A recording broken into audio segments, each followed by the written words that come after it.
Baik, Assalamualaikum warahmatullahi wabarakatuh. Selamat pagi semuanya.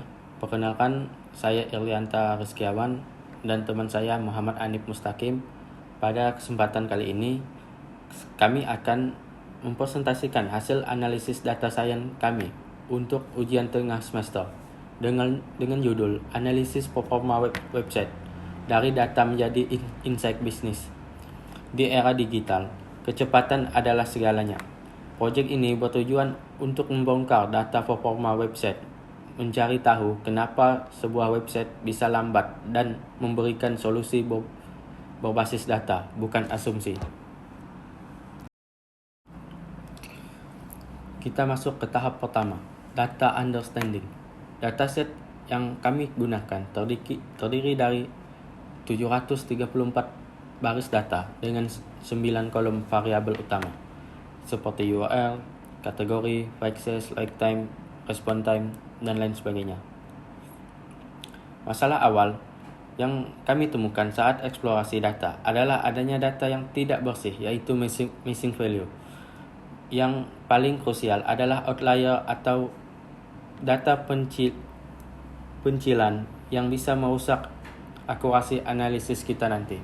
Bisa kita lihat pada codingannya.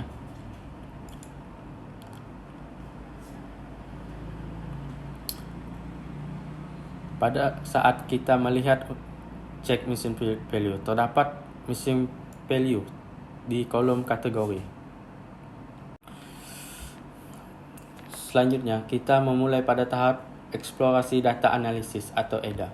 Di sini kita menemukan masalah awal, yaitu terdapat missing values dan outliers yang perlu kita bersihkan. Di slide ini, kami melakukan pembersihan data response time. Coba perhatikan grafik box plot di sebelah kiri sebelumnya. Lihat kotak kecil di bawah itu adalah sebaran data normal, tapi perhatikan banyaknya titik-titik hitam yang menumpuk di bagian atas.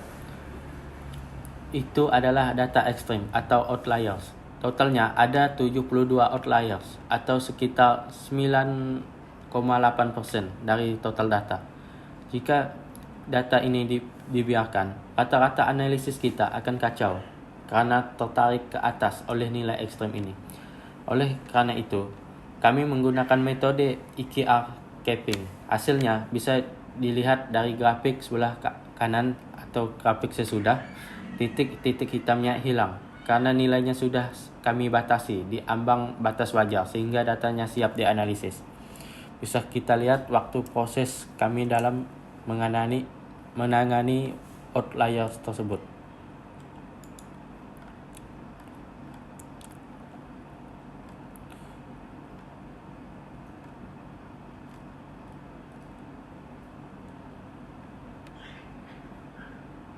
Di sini kita bisa lihat statistics detection atau EKR menggunakan EKR method. Bisa kita lihat Q1 memiliki nilai 0.33. Q3 memiliki nilai 1/20.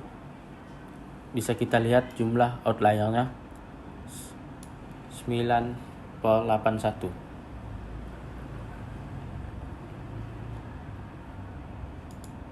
Setelah data bersih, mari kita lihat gambaran umumnya. Data menunjukkan kata-kata response time ada di angka 0,88 detik. Namun, median atau nilai tengahnya hanya 0,60 detik.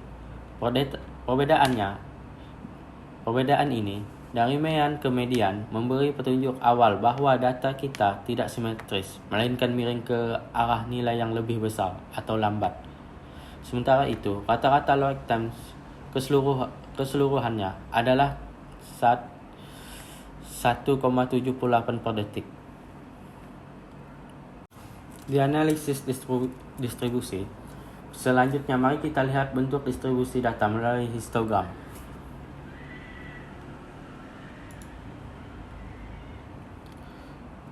Batang-batang yang tinggi berkumpul di sebelah kiri di angka-angka kecil dari 0 sampai 1 detik. Ini artinya mayoritas website kita sebenarnya cepat. Namun, lihatlah ekor grafiknya yang memanjang ke landai ke arah kanan. Dalam statistik, ini disebut positive skew. Ekor panjang ini mewakili sebagian kecil website yang performanya sangat lambat. Fokus kita nanti adalah membenahi ekor masalah ini. Temuannya, semua variabel response time, talkboard, load time memiliki distribusi positively skewed, miring ke kanan. Artinya, mayoritas website cepat, tapi ada sebagian kecil yang sangat lambat. Untuk memvalidasi grafik tadi, kami menghitung nilai skewness-nya. Response time memiliki skor 1.109 positif skewed atau miring ke kanan. Karena nilai positif dan di atas 1, ini mengkonfirmasi bahwa distribusinya memang miring ke kanan, positively skewed. Hal yang sama terjadi pada talkboard dengan nilai ekstrim 8.88, sangat miring. Maknanya, kita tidak bisa hanya mengandalkan nilai rata-rata untuk menilai performa, karena rata-rata tersebut tertipu oleh nilai-nilai ekstrim di ekor kanan tadi. Bisa kita lihat waktu kami memprosesnya. Inilah hasil dari interpretasi skewness. Di analisis variabel kategorikal, apakah jenis atau kategori website mempengaruhi kecepatan? Berdasarkan analisis blog per kategori, kami menemukan variasi yang tinggi. Ada kategori website yang kotaknya pendek, artinya performa stabil dan konsisten. Namun, ada kategori lain yang memiliki range lebar, artinya performa yang sangat tidak stabil, kadang cepat, kadang sangat lambat. Ketidakstabilan inilah yang perlu kita waspadai.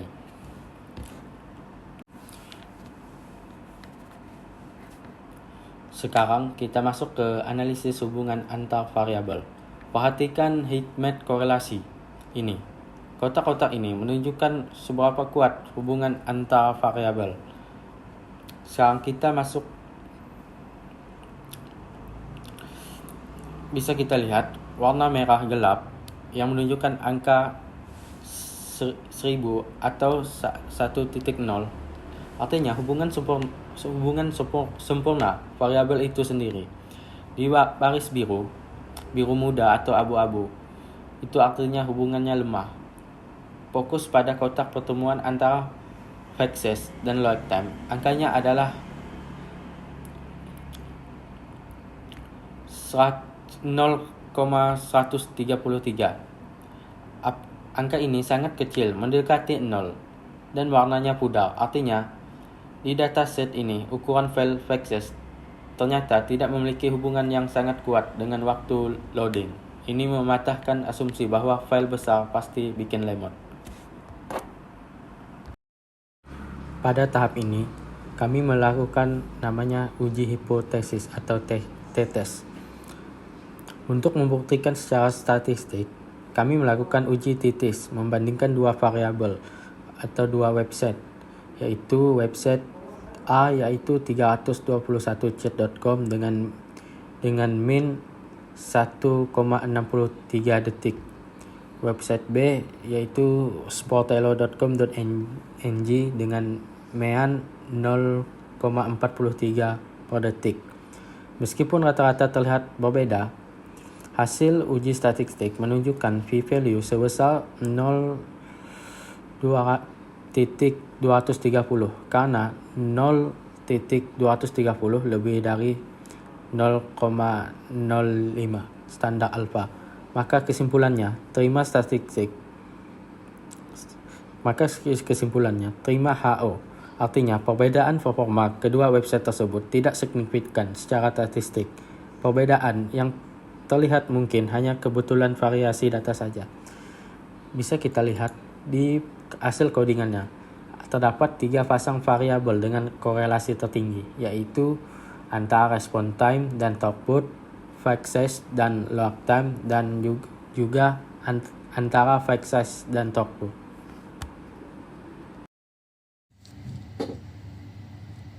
Melanjutkan analisis hubungan antar variabel, mari kita lihat lebih dalam pada slide 11 ini. Di sini kami menyajikan scatter plot antara page size dan load time. Secara visual bisa kita lihat titik-titik datanya menyebar acak dan tidak membentuk pola garis lurus yang jelas. Ini diperkuat dengan hasil uji korelasi Pak Pearson yang menunjukkan angka R sama dengan min 0,133 dengan p-value 0,0002. Angka korelasi yang sangat kecil dan negatif ini memberikan temuan menarik. Ternyata di dataset ini ukuran file yang besar tidak secara dominan memengaruhi lamanya waktu loading. Ini sedikit berlawanan dengan intuisi umum, namun data menunjukkan bahwa faktor lainlah yang lebih berpengaruh. Selanjutnya, ini adalah salah satu analisis terpenting untuk memahami user experience, yaitu menggunakan Cumulative Distribution Function atau CDF. Coba perhatikan dua garis putus-putus tersebut, yang garis pertamanya P50 dan garis keduanya di P99. Nah, pada garis P50 atau di titik tengah atau median berada di angka 0,59 detik. Artinya, 50% pengguna normal kita menikmati website yang cepat. Namun, lihat di garis P99 di ujung yang atas ini, angkanya mencapai 2,51 detik. Ini menunjukkan adanya gap yang sangat lebar. 1% pengguna terburuk merasakan kelambatan hingga 4,2 kali lipat dibandingkan pengguna normal. Dalam bisnis, fenomena ini disebut long tail latency, dan inilah area yang harus kita perbaiki agar performa website konsisten untuk semua user. Dari berbagai temuan teknis dan visualisasi data tadi, kami merangkumnya menjadi 5 insight bisnis utama yang bisa dilihat pada slide selanjutnya. Nah, masuk di insight pertama, distribusi data performa kita adalah skewed. Sedangkan rata-rata atau mean 0,88 detik seringkali menipu, karena masalah sebenarnya bersembunyi di outliers atau ekor distribusi tadi. Nah, di insight kedua terkait perbedaan antar kategori, meskipun uji statistik t-test pada sampel spesifik menghasilkan p-value 0,230 yang menunjukkan perbedaan belum signifikan secara statistik pada dua sampel tersebut, namun secara visual melalui box plot yang kita bahas tadi di awal, terlihat jelas adanya variasi performa yang tinggi antar kategori. Ini mengindikasikan bahwa ada kategori website tertentu yang performanya memang tidak stabil dibanding yang lain. Pada insight ketiga, menegaskan kembali bahwa korelasi page size dan load time adalah negatif lemah. R sama dengan min 0,133.